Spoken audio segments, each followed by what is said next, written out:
Queremos darles la bienvenida a todos, hermanos. Tengan todos muy buenas noches. Gracias por acompañarnos. Continuamos entonces de esta forma nuestro estudio del libro de los Hechos. Mis amados hermanos, este es un libro que necesitamos pedirle a Dios que con la ayuda del Espíritu Santo pueda ministrarnos de tal manera que pueda haber más que conocimiento, una impartición de la vida del Señor y también una impartición de su enseñanza de cómo nosotros debiéramos de vivir nuestra vida cristiana. Hemos avanzado, ya vamos sobre prácticamente la clase número 25, el estudio número 25. Algunos se han incorporado, ¿verdad? Ya después de varias reuniones de estudio, pero pues si usted quiere tener algún contexto, les invitamos a que puedan sintonizar nuestro canal, ¿verdad? Que se llama ICB o el Pastor José Antonio Leiva.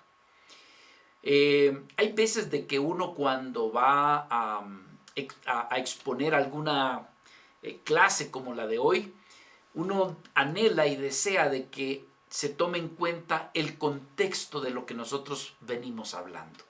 ¿Por qué? Porque esto nos ayuda a tener mayor comprensión, entendimiento de algunas enseñanzas o verdades que citamos. Por ejemplo, en esta oportunidad vamos a estar hablando de un tema, le hemos titulado El comienzo misionero en Judea y en Samaria. Una pequeña introducción es recordarles como por ejemplo que todo esto acontece, hermanos, como una consecuencia de la persecución que los líderes han comenzado sobre la iglesia, particularmente la vida de Saulo de Tarso. Recordemos, hermanos, que Saulo de Tarso estuvo participando en la muerte de Esteban. Estuvo allí como colaborando para que la sentencia se dictaminara sobre la vida de Esteban. Pero es algo muy interesante que en el libro de Hechos, aquí en el capítulo 8, que vamos a estar meditando, se nos habla de que como resultado de esta persecución, los creyentes, los hermanos que componían la iglesia, en ese camino de huir por la persecución, se nos dice de que ellos, hermanos, aprovechaban el tiempo para predicar el Evangelio de Cristo. Si usted va conmigo en este instante al libro de Hechos, capítulo 8, versículo del 3 al 4, usted podrá ver esto que yo estoy diciendo en este momento. Dice la palabra del Señor que Saulo asolaba la iglesia. Dice que entraba por las casas y arrastraba a hombres y a mujeres y los entregaba en la cárcel. Y mientras esto sucedía y los hermanos huían, el versículo 4 dice que los que fueron esparcidos iban por todas partes anunciando el Evangelio de nuestro Señor Jesucristo. Hoy vamos a estudiar, hermanos, el primer y gran avance misionero de la predicación del Evangelio como resultado de esta persecución que tuvo la iglesia. Yo quisiera invitarles, si abran conmigo aquí en el libro de Hechos, capítulo 8, pero hoy vamos a tomar una porción. La meditación está desde el versículo 5 hasta el versículo 25. Así que vamos a tratar de correr rápido, pero para la introducción de nuestro estudio de hoy, solamente vamos a estar leyendo desde el versículo 5 hasta el versículo 12, si usted gusta acompañarnos en esta noche. La palabra del Señor dice: Entonces Felipe, descendiendo a la ciudad de Samaria, les predicaba a Cristo. Y la gente unánime escuchaba atentamente las cosas que decía Felipe, oyendo y viendo las señales que hacía. Porque de muchos que tenían espíritus inmundos, salían estos dando grandes voces, y muchos paralíticos y cojos eran sanados. Así que había gran gozo en aquella ciudad. Pero había un hombre llamado Simón, que antes ejercía la magia en aquella ciudad y había engañado a la gente de Samaria, haciéndose pasar por algún grande. A este oían atentamente todos, desde el más pequeño hasta el más grande, diciendo: este es el gran poder de Dios. Es decir, las cosas que hacía este hombre mago, Simón. Versículo 11 dice: y le estaban atentos porque con sus artes mágicas les había engañado por mucho tiempo. Pero cuando creyeron a Felipe, que anunciaba el evangelio del reino de Dios y el nombre de Jesucristo, dice la escritura que ellos se bautizaban, hombres y mujeres.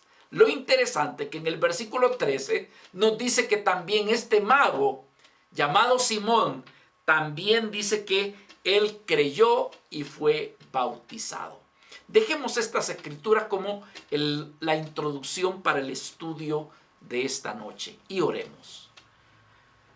Padre precioso, nosotros te amamos, te bendecimos y te agradecemos porque al tomarnos como tus hijos has tomado la responsabilidad de edificarnos.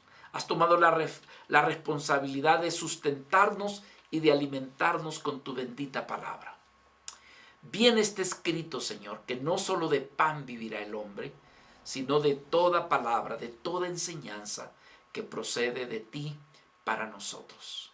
Bendice a mis amados hermanos que están en este estudio y a tu siervo, Señor, ayúdale a que no sea estorbo, a que pueda tener claridad y facilidad de palabras para dar a comprender y a entender lo que tú nos enseñas en esta hora. En el nombre de Jesús te lo pedimos. Amén y amén.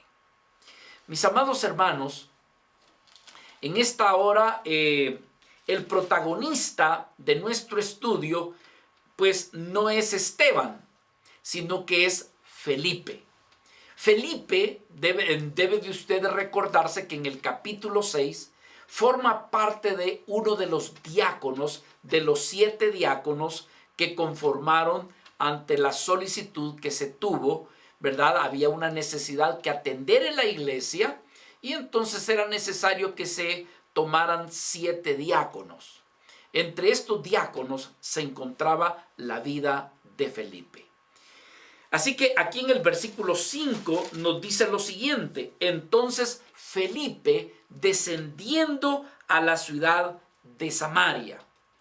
Mis amados hermanos, aquí lo que encontramos nosotros, que esta es la vida que tenía ciertas características de las cuales Dios iba a usar para que el nombre de Cristo, el evangelio de nuestro Señor, pudiera ser anunciado no solamente en Samaria, sino en distintos lugares. Felipe tenía ciertas características que las logramos ver cuando se eligió a él como diácono. Por ejemplo, ¿qué cualidades pudiera tener esta vida? Por favor, acompáñeme y veámoslo por un instante. En el capítulo 6, versículo 3, se dice que antes de que se buscara quién habría de ser diácono, el apóstol Pedro dijo: los diáconos deben de tener por lo menos 3 características. No es que le caiga bien al pastor. Otra característica, que le caiga bien a la gente. No. Bueno, que sea un empresario. Tampoco. ¿Qué características debe de tener un diácono? Bueno, el capítulo 6 y el versículo 3, Pedro dijo lo siguiente: buscad pues, dice, hermanos, de entre vosotros, dice, a 7 varones, y estas son las cualidades que deberían de tener los diáconos y que queremos mencionar porque eran las cualidades y características que se pueden considerar en la vida de Felipe. Dice la escritura: buscad, dice, a 7 varones de buen testimonio. Eso es en primer lugar, es decir, una vida de buen testimonio. La segunda característica, lleno del Espíritu Santo. Y una tercera característica, también de sabiduría, pero no sabiduría de este mundo, no sabiduría de la ciencia del mundo. Cuando las escrituras nos hablan de sabiduría, nos habla de alguien que tenga el entendimiento y el conocimiento de la palabra de Dios. Entonces, deberían de tener estas tres cualidades. Esteban la tenía, pero también Felipe, y damos por hecho de que todos los demás también que fueron escogidos como diáconos tenían estas tres características. Ahora, estas tres características, es decir, una vida llena del Espíritu Santo, una vida de buen testimonio, una vida con sabiduría, era lo necesario para ser diácono, pero también útil para poder predicar y compartir del Evangelio. Habrían otras consideraciones que podríamos tomar acerca de la vida de Felipe. Felipe, mis amados hermanos, fue usado por Dios. Usado tan es así que fue usado para impactar su familia. Más adelante, como vamos a ver, dice Felipe que tenía 3 hijas, de las cuales Dios les había dado el don de la profecía. Es decir, profetizaban dentro de la iglesia. Esto nos muestra que Felipe era una vida temerosa de Dios y que cuidaba de su familia. Y que su familia estaba integrada también al servicio del Señor. Pero otra de las características que quisiéramos tal vez ver en relación con la vida de Felipe, mis amados hermanos, por favor, yo le pido que Dios me dé gracia para compartir este punto tan importante. ¿Por qué? ¿En qué radica la importancia de esto que quiero decirles? Radica, mis amados hermanos, en que muchas veces dentro de la iglesia, los miembros de la iglesia piensan que quien debe de compartir la palabra, que quien debe de ganar almas para Cristo, que la vida que debe de evangelizar, deben de ser los líderes, es decir, deben de ser los pastores, los maestros, los principales líderes, y que entonces el ministerio de la congregación, ¿cuál es? El estar sentado, oyendo mensajes, trayendo sus ofrendas o sus diezmos, y hasta ahí llega todo. Pues hoy nos vamos a dar cuenta que no es así, aunque ya lo hemos venido diciendo en nuestros estudios anteriores. Mis amados hermanos, yo quiero que usted considere de que Felipe no formaba parte de los 12 apóstoles. Él prácticamente, hermanos, era como parte de los miembros de la iglesia, y que entonces él tenía la fe suficiente para considerarse un siervo de Dios, aunque formaba parte de la iglesia. Mis hermanos, muchas veces se usa este léxico que voy a decir que no me gusta mucho. Muchas veces a los pastores que han estudiado en los institutos, han estudiado en los seminarios, a los cuales se les ha ordenado como pastor, bueno, a esa vida se le llama se le da el reconocimiento y la investidura de que él es un siervo de Dios y que él es el que predica y que él es el que dirige. Y que todos los demás que predican, pero que no han sido ordenados, y que todos los demás que predican, pero que no han pasado por el instituto bíblico o por el seminario, se les llama de esta manera: laicos. Esta palabra laicos no es bíblica, mis hermanos. Nosotros venimos como de herencia de la Iglesia Católica, donde se habla de los laicos. Están los sacerdotes, los que usan gabán, y aquellos que andan sirviendo así, ¿verdad?, que predican, a eso se les llama laicos. Pero yo quiero decirle que eso es antibíblico, eso no aparece en las Escrituras. El que no, mire, yo soy el pastor, él es un servidor laico. Hermanos, eso no es así. Para empezar, la Biblia nos dice que todos somos sacerdotes, todos somos servidores. Primera de Pedro, capítulo 2, versículo 9 nos dice que somos linaje escogido por Dios, que somos real sacerdocio, nación santa, y que hemos sido escogidos para anunciar las virtudes de aquel que nos llamó de las tinieblas a su luz admirable. ¿Dónde están los laicos? Nada, hermanos.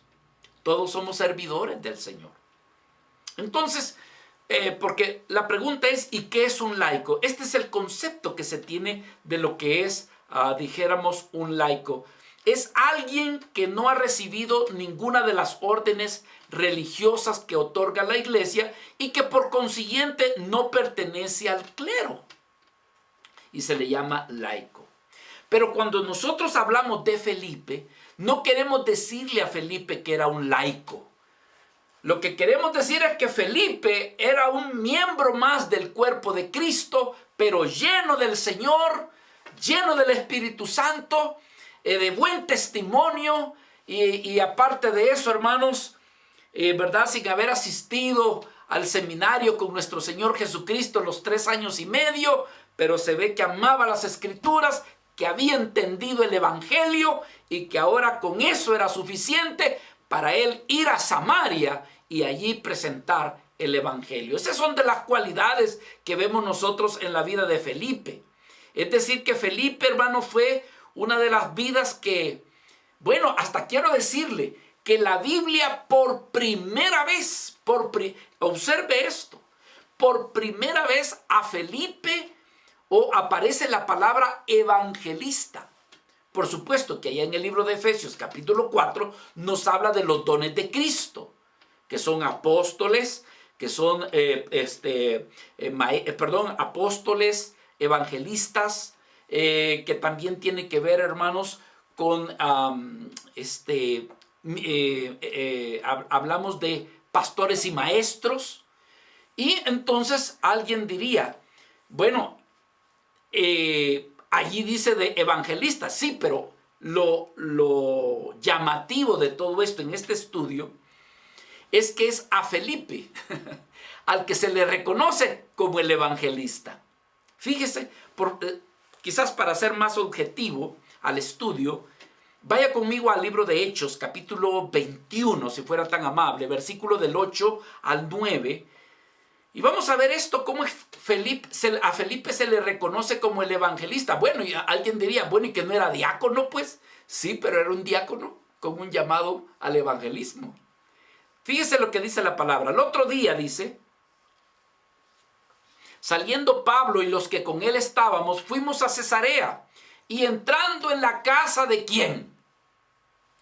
Entrando en la casa de Felipe, el evangelista. Esto es por primera vez que aparece en las Escrituras este término, que era uno de los 7, posamos con él, dice, versículo 9, este tenía 4 hijas, había dicho que 3, ¿verdad, hermano? Mira, hay que corregir, tenía 4 doncellas que eran, ¿qué dice? Que profetizaba.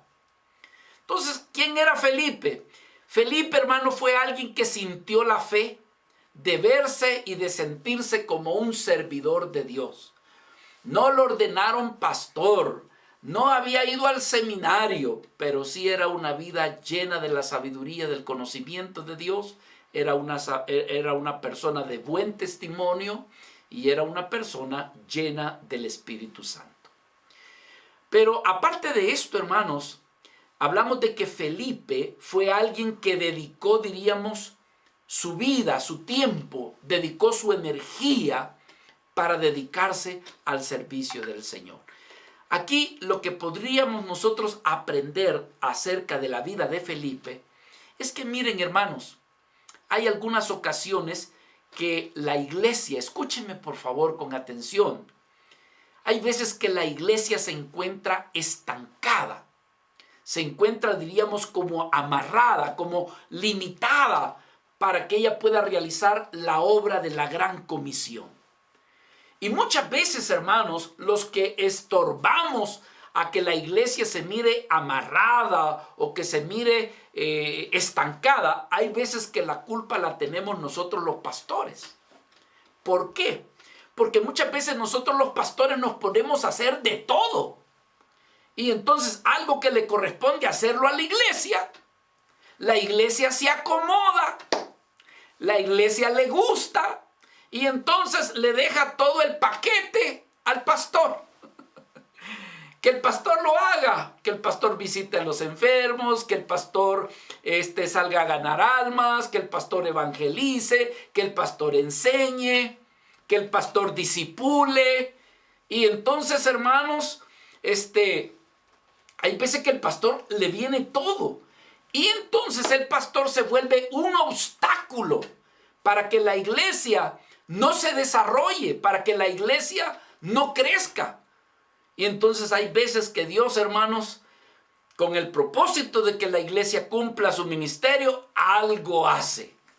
Le voy a contar algo, no para que se asuste,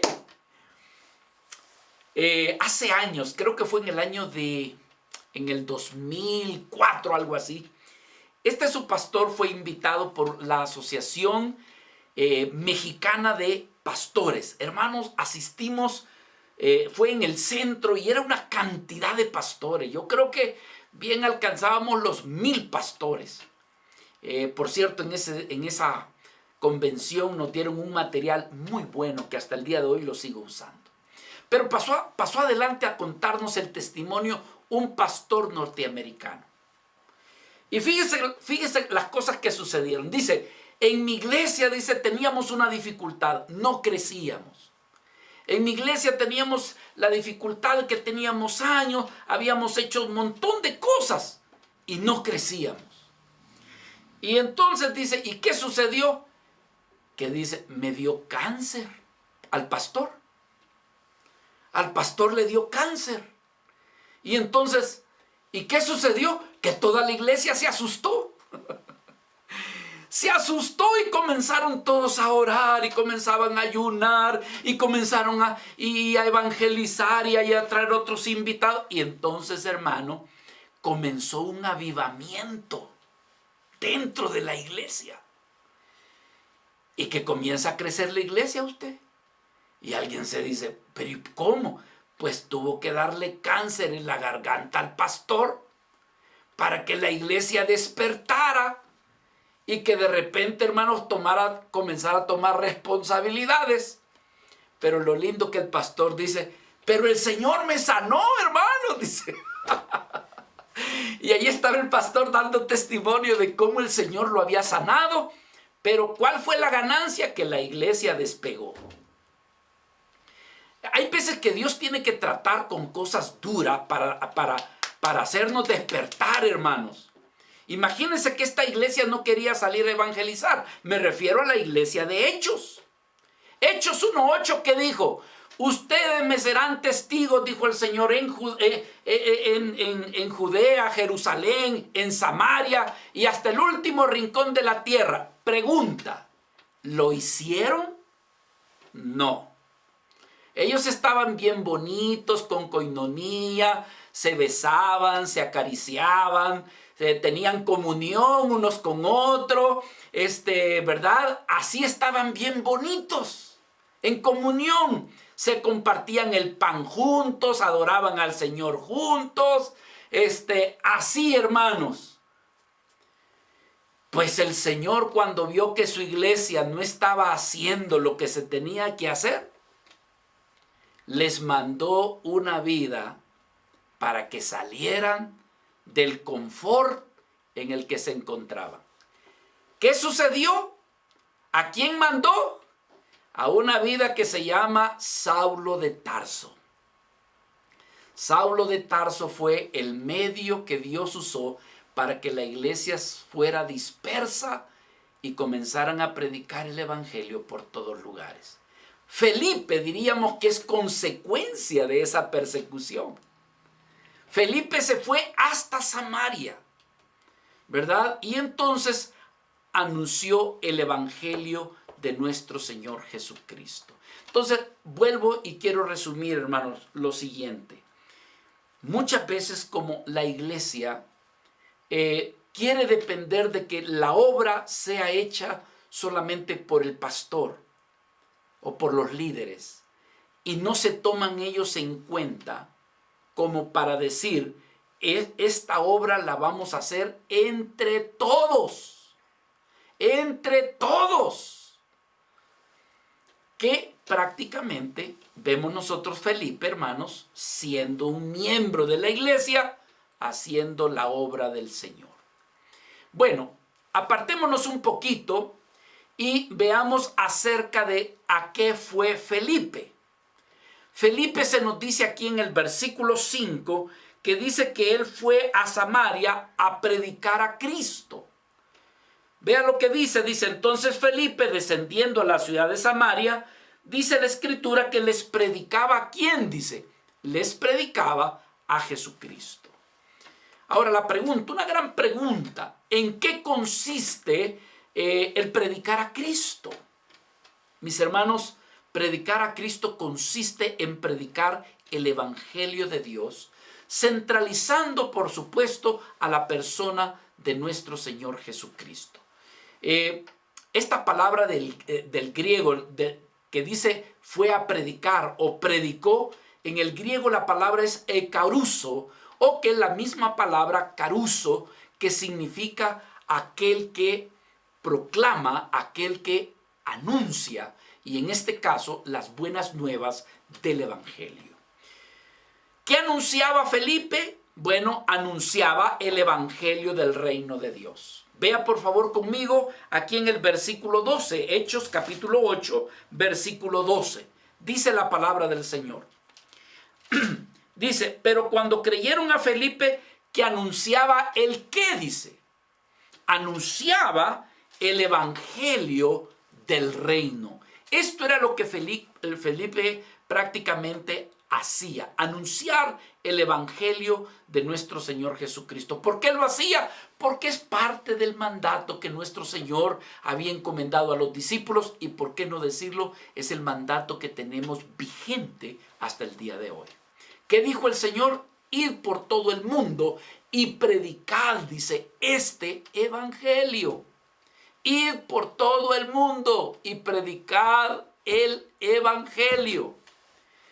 Es algo que nosotros tenemos vigente hasta el día de hoy. Cuando nosotros hablamos, mis amados hermanos, de predicar a Cristo, como vemos que Felipe lo hacía, dice que fue a Samaria, y a lo que fue, dice, fue a predicar a Cristo. Vale la pena que a veces nos preguntemos, bueno, ¿cómo es esto de predicar a Cristo? Me voy a poner a parar y voy a decir, miren, Cristo, hay que creer en Cristo, entréguele su vida a Cristo, crea en Cristo. ¿Será que predicar a Cristo solo es estar hablando de Cristo, Cristo, Cristo, Cristo por aquí? ¿En qué consiste predicar a Cristo? Porque quiero decirles, hermanos, que en las Escrituras se repite continuamente esta palabra. Y Pedro predicaba a Cristo. Y Juan predicaba a Cristo. E inmediatamente Saulo de Tarso predicaba a Cristo. Felipe predicaba a Cristo. Pero ¿qué es esto de predicar a Cristo? Predicar a Cristo, hermanos, es predicar el Evangelio. Pero volvemos a la pregunta, ¿y qué es predicar el Evangelio? Pues déjenme decirles, amados hermanos, pareciera ser de que esto es para la gente que recién se ha convertido. Pero como bien decía el hermano Paul Washer, hermanos, hablar del Evangelio, dice, la iglesia necesita profundizar, comprender, entender qué significa el Evangelio. De una manera breve, tratando de ser sustancioso, quiero decirles, hermanos, que predicar el Evangelio tiene que ver con presentar en primer lugar cuál es la condición en la que el hombre se encuentra sin Dios. Poder decir, hermanos, que la vida está bajo la ira de Dios, que por causa de que el hombre le ha dado la espalda a Dios, el juicio de Dios está sobre esa persona. Predicar el Evangelio, que significa las buenas nuevas, nosotros para que recibamos algo que sean buenas nuevas, como decimos siempre, tenemos que presentar las malas noticias. ¿Y cuáles son las malas noticias? Que la humanidad, que todo aquel que no ha creído a Cristo, que toda vida que no le ha rendido su corazón al Señor, esa vida está bajo condenación, no tiene perdón de sus pecados, tendrá el juicio eterno delante de Dios. Esa es la mala noticia, pero lo segundo que tiene el Evangelio es que Dios nos muestra que Él ha enviado a su Hijo Jesucristo y lo ha enviado para poder pagar el precio de nuestro pecado, para poder quitar la ira de Dios, para presentar a Cristo como aquel que ha venido para pagar la justicia, para santificarnos, para redimirnos. Es decir, que Cristo ha aparecido como el Salvador de nuestras vidas. Y la buena noticia es que si usted y yo logramos creer en Jesucristo, si creemos en nuestro Señor Jesucristo como nuestro único y suficiente Salvador, la palabra del Señor nos enseña de que somos salvos. Entonces, hermanos, ¿qué implica el Evangelio? Implica también la necesidad de arrepentirnos. Porque muchas veces predicamos a Cristo solamente para que te bendiga, para que todo te salga bien, para que realmente, ¿verdad? Tú prosperes, que tú tengas salud, que tú tengas prosperidad en todas las cosas. Pero, hermanos amados, una de las cosas que necesitamos entender es que es necesario también el arrepentimiento. El primer mensaje de nuestro Señor Jesucristo, cuando Él empezó a predicar, dijo: arrepentíos porque el reino de los cielos se ha acercado. Entonces el Evangelio consiste en anunciar las malas nuevas. Número 2, en presentar a Jesucristo como nuestro único camino, como nuestra única esperanza. Número 3, necesitamos arrepentirnos y creer en nuestro Señor Jesucristo. ¿Y por qué no agregarle y decirle, necesitamos conocerlo más a Él e ir en pos de Cristo? Entonces diríamos que algo de esto era lo que Felipe predicaba cuando predicaba a Jesucristo. Ahora, ¿cuál fue el lugar al que él se dirigió? Por favor, regresemos al capítulo 8, versículo 5. Entonces, Felipe descendiendo dice: a la ciudad de ¿qué dice, hermanos? De Samaria. Samaria. Bueno, él fue a evangelizar hacia ese lugar. Queda prácticamente como unos 164 kilómetros de Jerusalén, subiendo hacia el norte en Israel, queda como a 164 kilómetros. Pero eso es así, bordeando. Se dice que hoy en día hay necesidad de bordear porque hay un pleito con los palestinos y hay que buscar una calle que es la calle oficial para llegar allá. De aquel entonces no había carros, recuérdese usted eso. Pero si se quería caminar por la vereda, irse directamente, hay una cantidad de unos 97 kilómetros para llegar de Jerusalén a Samaria. Más o menos, aquí en México, diríamos como irse a pie desde la Ciudad de México hasta Cuernavaca, quizás un poquito más allá. Eso es la distancia de lo que pudiera ser Samaria. Pues hasta allá se fue Felipe a evangelizar, hasta allá se fue Felipe a predicar. Sin vehículo, no sabemos si tenía cabalgadura, pero como sea, era largo. Y hay veces, ¿qué enseñanza nos deja esto? Que hay veces nosotros, hermanos, sabemos que alguien tiene necesidad de escuchar del evangelio, pero como nosotros no tenemos coche, como nosotros no tenemos, entonces no vamos y no le damos mayor importancia. Creo que necesitamos tener un corazón como el de Felipe o como de aquellos hermanos que sintieron la carga de ganar almas para Cristo, que veían la gravedad de la muerte de alguien sin Cristo. Ahora, hermanos, Samaria. Samaria estaba dentro de la lista de lo que nuestro Señor Jesucristo había pedido que fueran a evangelizar.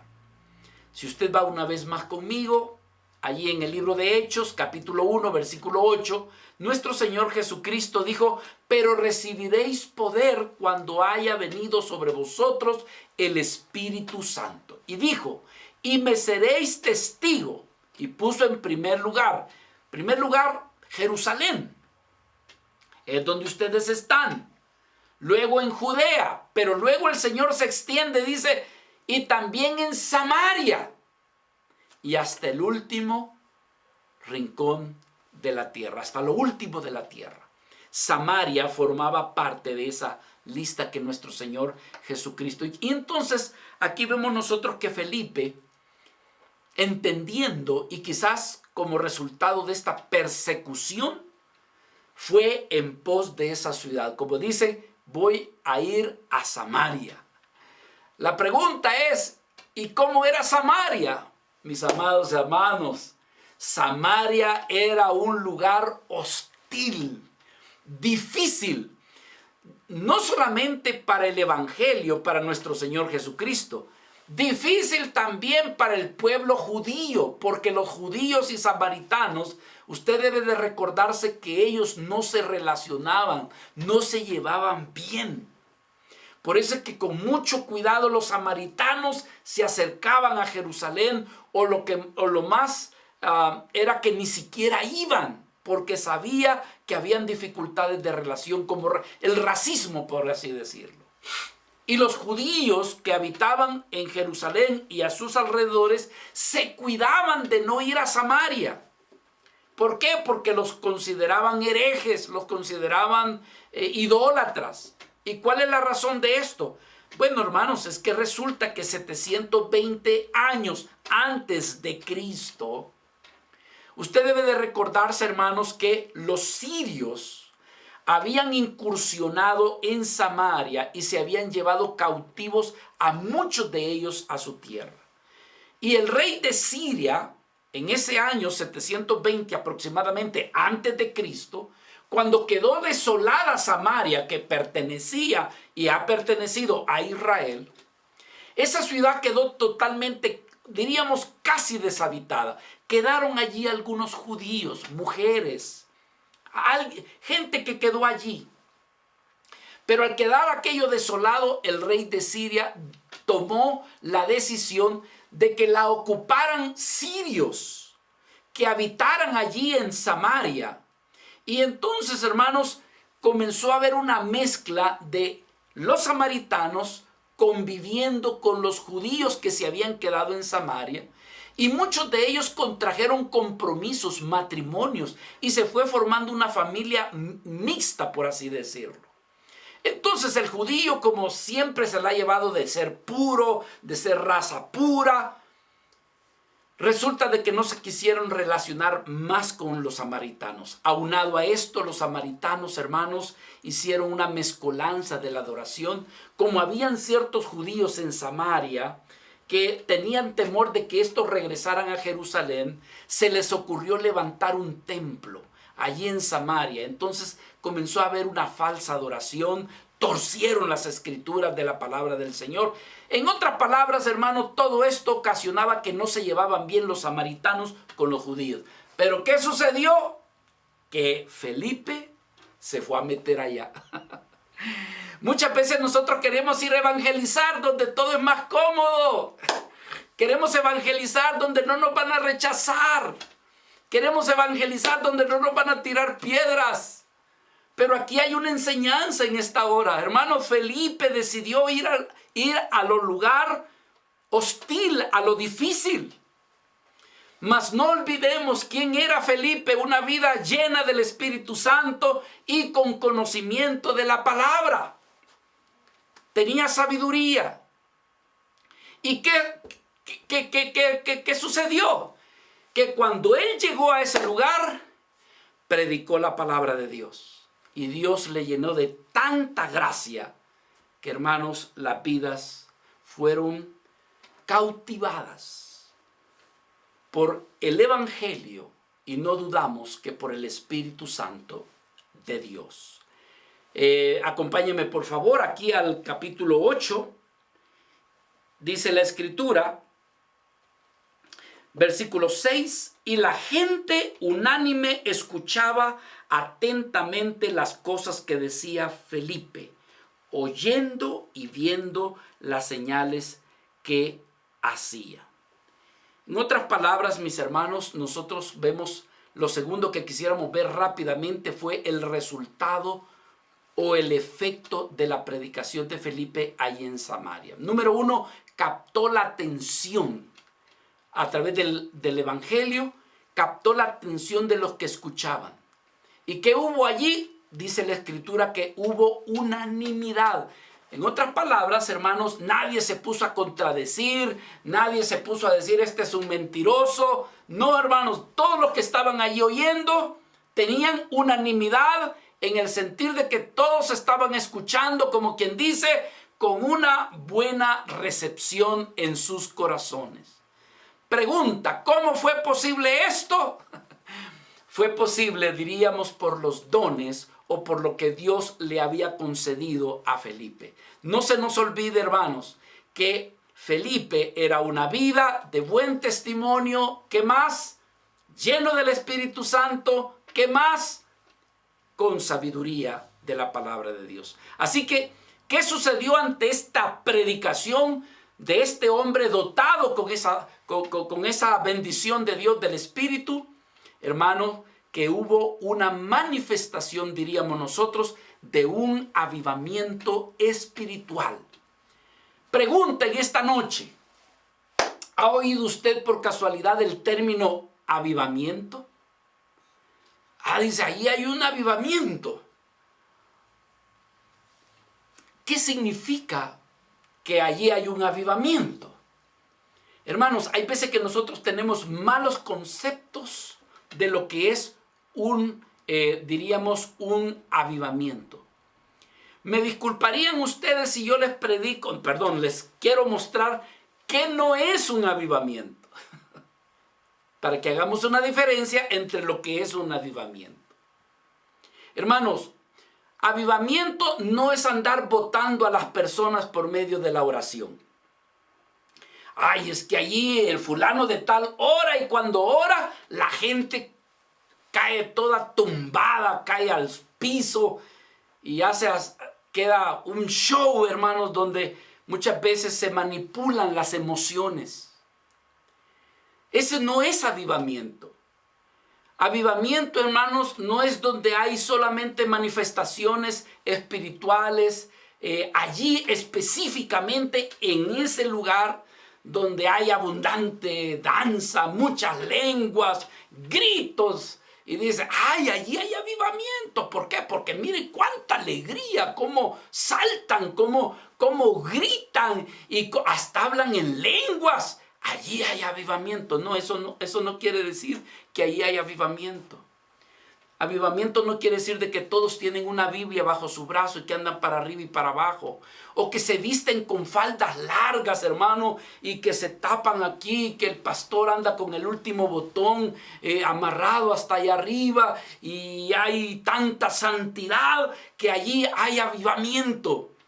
O porque alguien tiene un cargo sobresaliente allí dentro de la iglesia, esa es una persona que tiene avivamiento. O porque tiene carisma. O porque habla en lenguas, o porque profetiza, o porque cuando ora allí hay milagros, la gente sana. Eso no quiere decir avivamiento. O porque a alguien le cae bien. No, hermanos. O porque allí las canciones se oyen bien bonitas. Hermano, que cuando se comienza a cantar los músicos, es como que el Espíritu Santo se derramara sobre todo el escenario. Esa es una iglesia avivada. No, hermanos. Son conceptos equivocados de lo que es un verdadero avivamiento. Le tengo una noticia.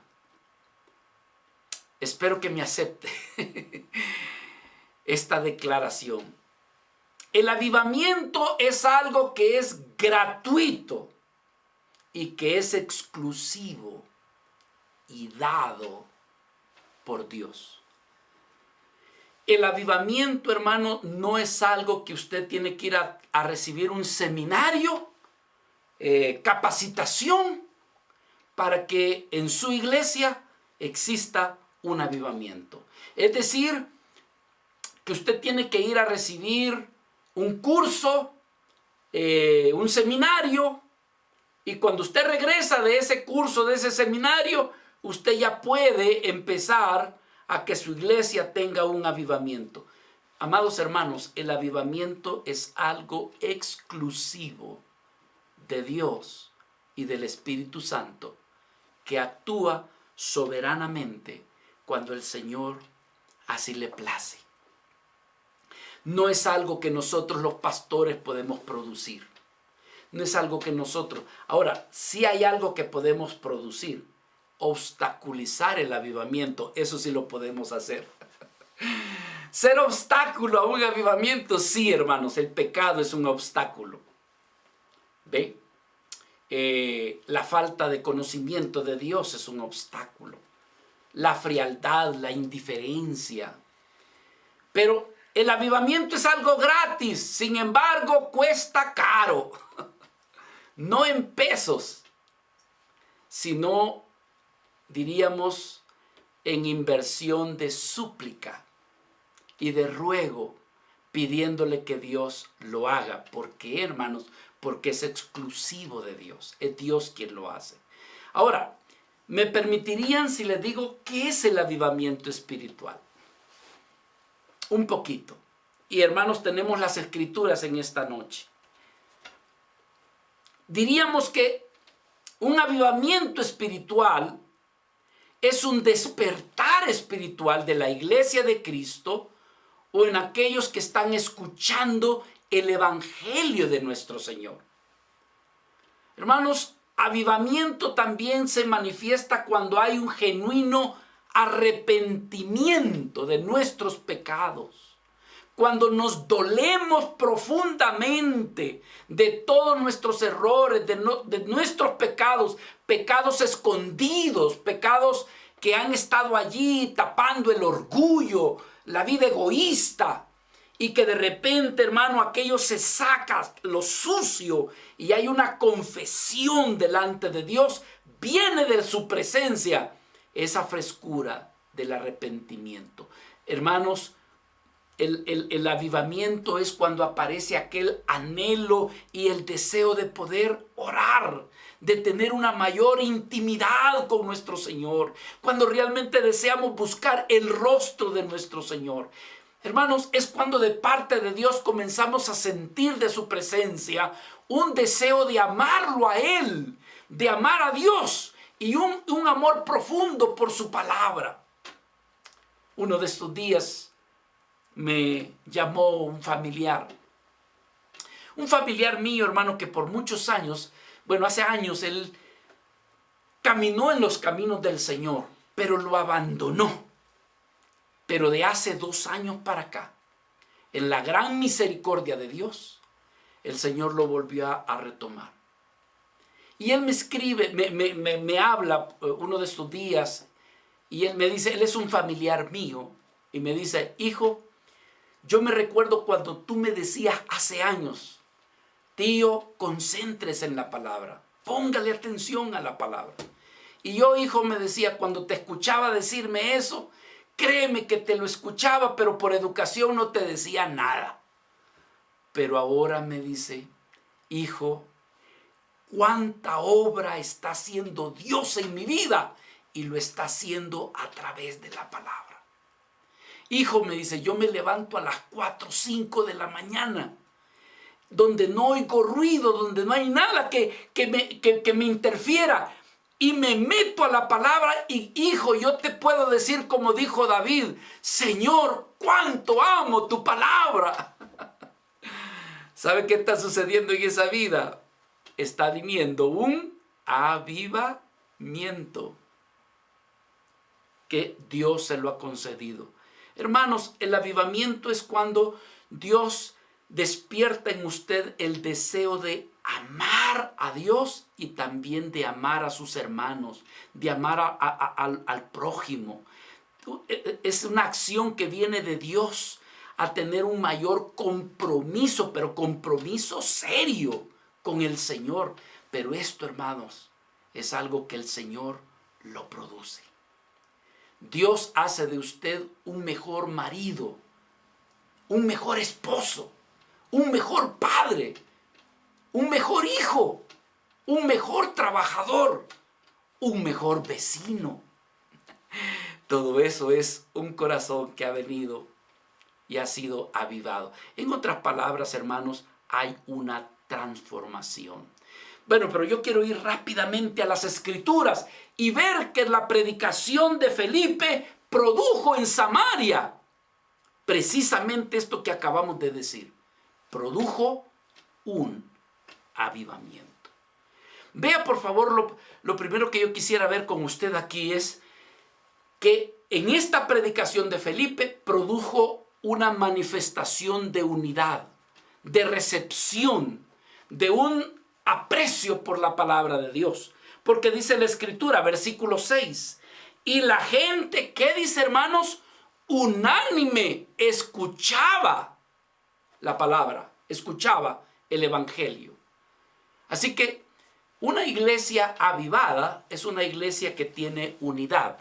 Unidad por causa de Cristo, unidad por causa de la palabra.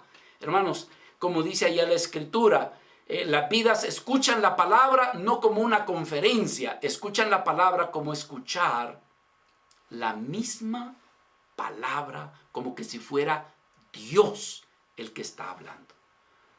Me ministra la iglesia de Tesalónica y cómo Pablo reconocía esta virtud de los de Tesalónica. En el capítulo 2 y versículo 13, Pablo le llegó a decir a los de Tesalónica, dijo, por lo cual también nosotros sin cesar damos gracias a Dios, dice, de que cuando recibiste la palabra de Dios, la que oíste de nosotros, vea lo que dice Pablo, la recibiste no como palabra de hombres, sino que la recibiste como según la verdad, como que si fuera la misma palabra de Dios. Un corazón avivado oye la palabra y no está oyendo al hermano José Antonio, al hermano René, no está escuchando a Miguel Núñez, a Sugel Michelén, no, está oyendo la palabra de Dios. Ese es el corazón que tiene, o que más bien diría es un corazón avivado, y hay unidad. Lo segundo, hermanos, las vidas son cambiadas milagrosamente. Vean lo que dice el versículo 7, Hechos 8, versículo 7. Esto acontece cuando hay un avivamiento y Felipe fue usado para ese avivamiento en Samaria. Fíjese lo que dice el versículo 7. Dice, porque de muchos que tenían espíritus inmundos salían estos dando grandes voces, y muchos paralíticos y cojos, ¿qué dice? Eran sanados. ¿Qué sucede? Las vidas cambiaban milagrosamente. El apóstol Pablo decía, de modo que si alguno está en Cristo, ¿qué, hermanos? Nueva criatura es. Las cosas viejas pasaron, he aquí que todas son hechas nuevas. Hay cambio en esa vida. En esa vida donde ha empezado el avivamiento, no es la misma persona. No es un religioso, no es una religiosa, es alguien donde la vida del Señor se está manifestando de una manera fresca. La sustancia, la vida de Cristo, esa vida preciosa, hermano, está fluyendo en esa vida. Hay transformación, hay cambios milagrosos. Lo otro, hermanos, es una experiencia que verdaderamente no es un gozo de este mundo, sino es un gozo motivado por la experiencia de la vida de Cristo en él. Vea lo que dice el versículo 8. Así que había, ¿qué dice? Gran gozo en aquella ciudad. ¿Cuál era el gozo? No porque había feria. ¿Cuál era el gozo? No porque allí estaba alguien contando chistes. No, el gozo era porque, hermanos, allí se había predicado el evangelio, las vidas sentían que sus pecados le habían sido perdonados y ya eso era motivo de gran gozo. Sabía, hermanos, que al creer en Cristo ellos podían tener la seguridad de la salvación y de la vida eterna. Habían encontrado en Cristo lo que nosotros diríamos la verdadera razón de por qué vivir, verdaderos valores de por qué existir. En ellos, hermanos, ante esa prédica llena, ungida de Dios, lograron ver a Cristo como aquel que les daba esperanza. Sus cargas habían sido liberadas. ¡Aleluya! Y esto les traía gozo. Cuando hay avivamiento, hermanos, las vidas andan con mucha alegría, con mucho gozo. ¿Qué más podremos decir? Hermanos, liberados de ataduras demoníacas, de falsa religiosidad o de falsas enseñanzas. Hay enseñanzas, hermano, que muchas veces atan a los cristianos. No, mire que usted tiene que andar el botón aquí. No, el vestido tiene que estar hasta por allá. Además, usted siempre debe decir gloria a Dios, aleluya, amén. Y hermanos, muchas veces los pastores llenan de un montón de reglas, de un montón de situaciones que en lugar de liberarlos, más carga les ponen. Pero esta predicación había traído liberación. Y no solamente liberación quizás de una mala prédica, de una mala enseñanza, como lo es el estar aplicando la ley. Hermanos, a mí me preocupa mucho que muchas de las iglesias se están queriendo volver al judaísmo. ¿Verdad? Nosotros sabemos, ¿verdad? Ya estamos de Yeshua Mashiach. Ya estamos hablando de Moshe. Hermano, si nos vamos a meter que a Jesús tenemos que decirle Yeshua Mashiach, pues entonces tenemos que decirle a toda la Biblia de la misma manera, de hablarle a Josué, a Jacob, y todos hablar, hermanos, con los nombres como se pronuncia allá en el hebreo. O si no, hermanos, con cosas ritualistas que tienen que ver con las fiestas, tantas cosas que está sucediendo hoy en día. Cuando la predicación del evangelio es clara y sencilla. Pero el apóstol Pablo, ¿cuánto sufrió, hermanos, para salir del judaísmo? Y hoy en día la gente queriendo regresar al judaísmo de nuevo.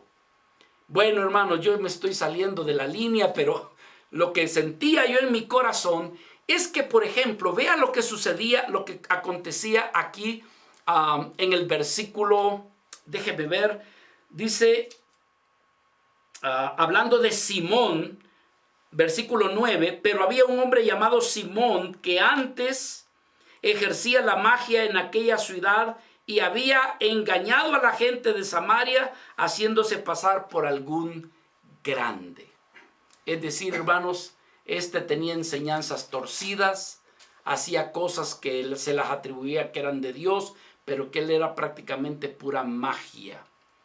Pero ante la predicación del evangelio hubo una liberación y las vidas se gozaron más por la enseñanza de Felipe, que hasta el mismo Simón se convirtió al evangelio.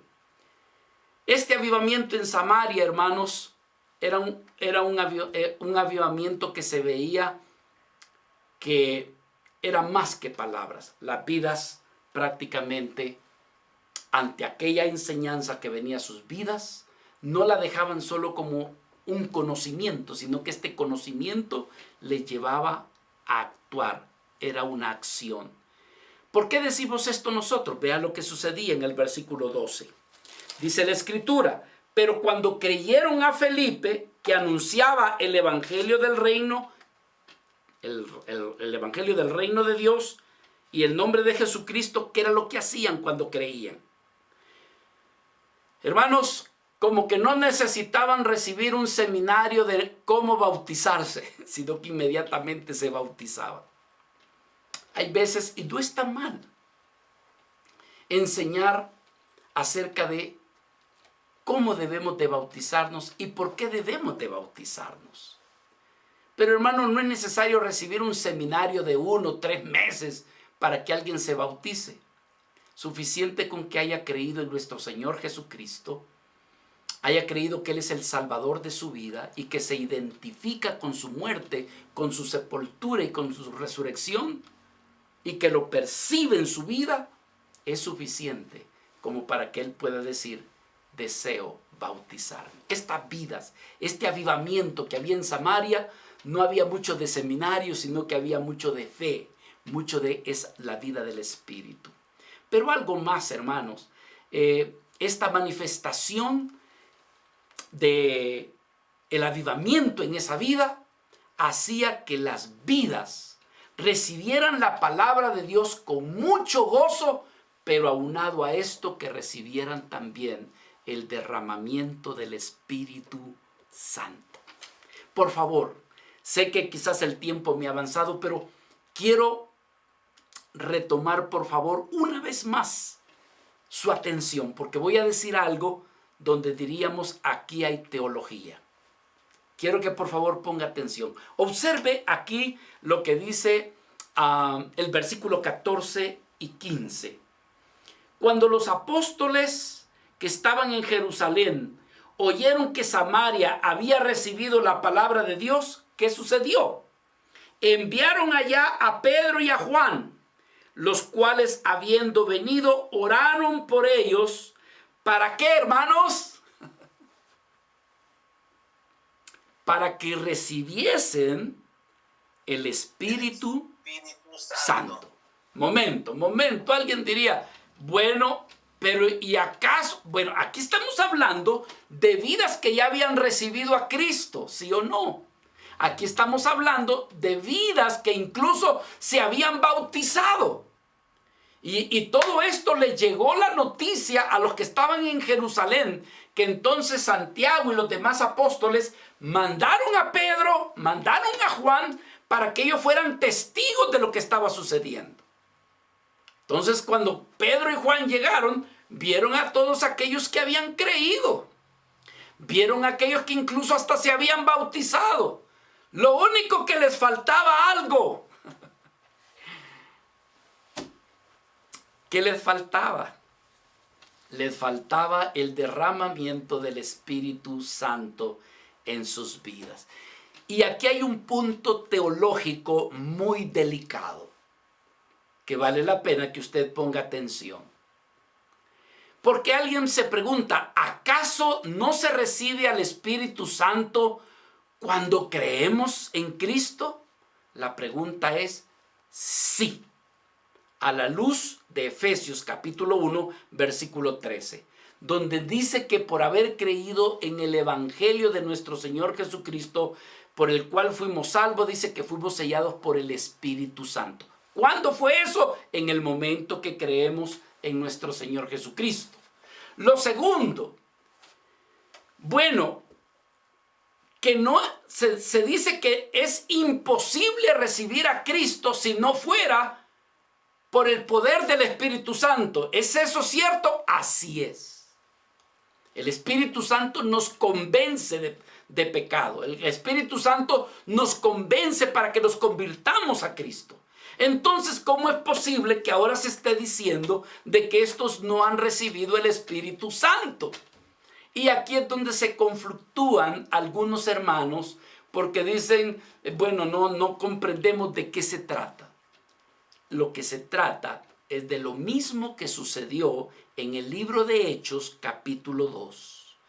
Que hermanos, habiendo creído, o los que ya eran creyentes, era necesario, hermanos, que hubiese una experiencia de la llenura del Espíritu Santo, llámesele si quiere bautismo del Espíritu Santo, o llámesele también derramamiento del Espíritu Santo. En un lugar donde hay avivamiento, hermanos, esto se está continuamente manifestando. Pero para finalizar, queremos decir, hermanos, que la predicación de Felipe también produjo, hermanos, que aquellas personas que habían tenido una mala conversión o que estaban actuando de una manera equivocada, hermanos, con esa misma autoridad de Dios y siendo lleno del Espíritu Santo, se puede aplicar la disciplina y la corrección. Simón, conocido como Simón el Mago, se daba cuenta que cuando Pedro y Juan imponían las manos en algunas vidas, recibían el bautismo o el derramamiento del Espíritu Santo. ¿Qué fue lo que hizo Simón? Le dijo, Pedrito, Juan, mire, ¿y cuánto me cobrarían ustedes si ustedes me transmiten o me enseñan la manera, ¿verdad? Enséñenme cómo es que ustedes hacen para que las personas reciban el Espíritu Santo. Pedrito, ¿tiene eso algún costo? ¿Cuánto me van a cobrar? Inmediatamente Pedro trae una palabra de disciplina y de corrección. Y le dijo, perezcas tú, le dijo, Dice el versículo 20, entonces Pedro le dijo, tu dinero perezca contigo, porque has pensado que el don de Dios se obtiene con dinero. Tú no tienes parte ni suerte en este asunto, porque tu corazón no es recto delante de Dios. Así que arrepiéntete pues de esta tu maldad y ruega a Dios si quizás te sea perdonado el pensamiento de tu corazón. También, hermanos, en tiempos de avivamiento viene esa palabra de corrección. Y finalmente, en un lugar donde hay avivamiento, sigue habiendo más avivamiento. Hay un deseo de seguir anunciando, como que agarra impulso esto, como que es una bola de nieve que comenzó con poquito, pero sigue queriendo haber más. Porque en el versículo 25, hermanos, vemos cómo Felipe, dice la Escritura, hermanos, y ellos habiendo testificado y hablando la palabra de Dios, se volvieron a Jerusalén, y en muchas poblaciones de los samaritanos, ¿qué siguieron haciendo? Siguieron anunciando el evangelio.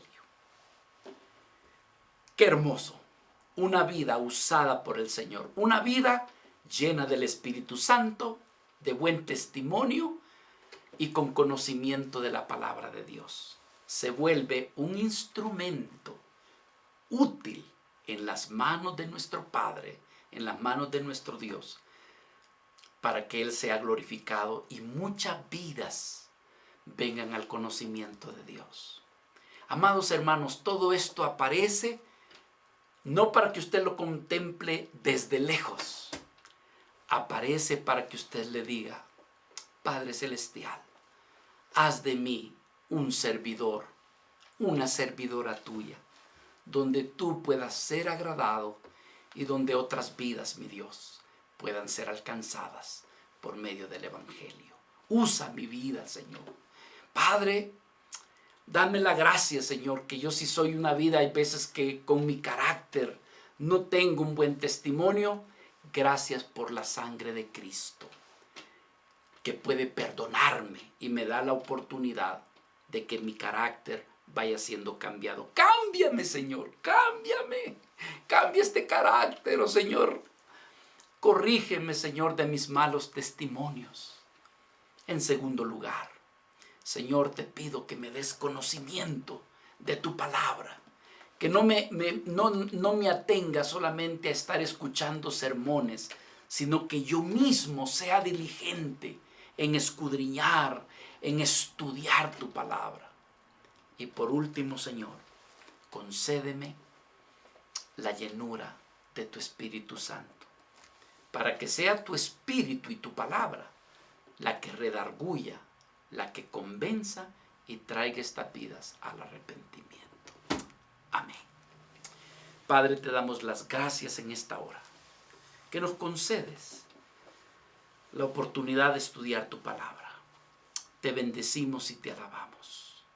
Te pedimos que más que oírla, que Señor, tu palabra sea guardada y puesta por obra en nuestros corazones. Así te lo pedimos en el nombre de Jesús. Amén y amén. Gloria a Dios.